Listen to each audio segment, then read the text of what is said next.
Everybody, in this video, I'm going to do another little test drive of the methodology for the quiz 8. And so this one, the emphasis is going to be on distribution and factoring.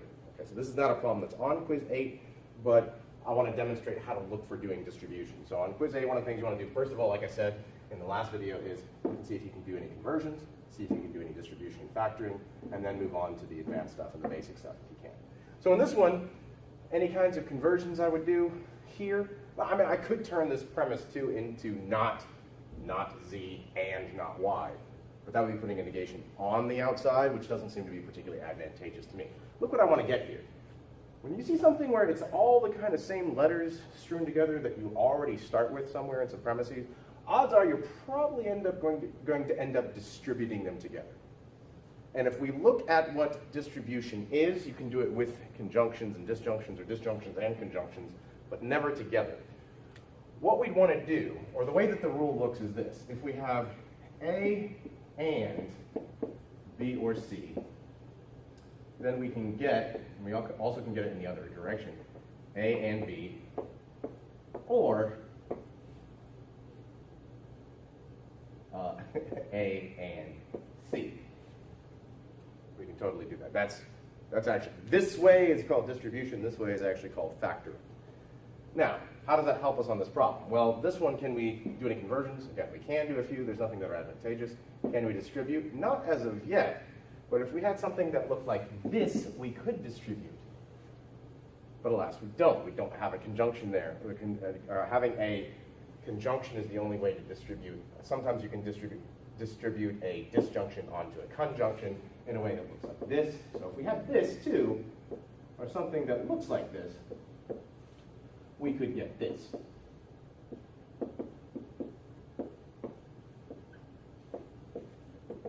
That's fine too. So we need something, we can only distribute when we have something that looks like this.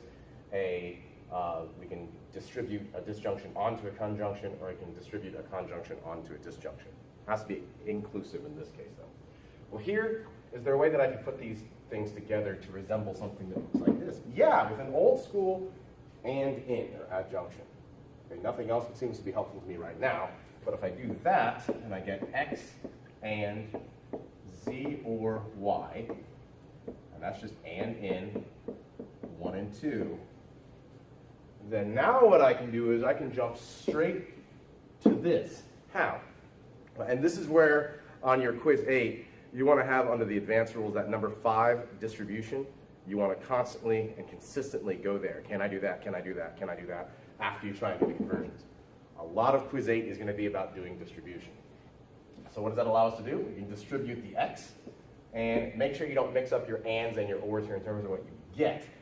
This would give us x and z, or it would give us x and y, and that is distribution on line 3. And so now this problem is done. Otherwise, if you don't do this, there is a way to do it with doing a set of arrow ins into a or out. It's going to take you a really long time. So rather than doing it that way and skipping straight to the basic rules, if you can do distribution, you totally should, after looking and seeing if you can do any conversions.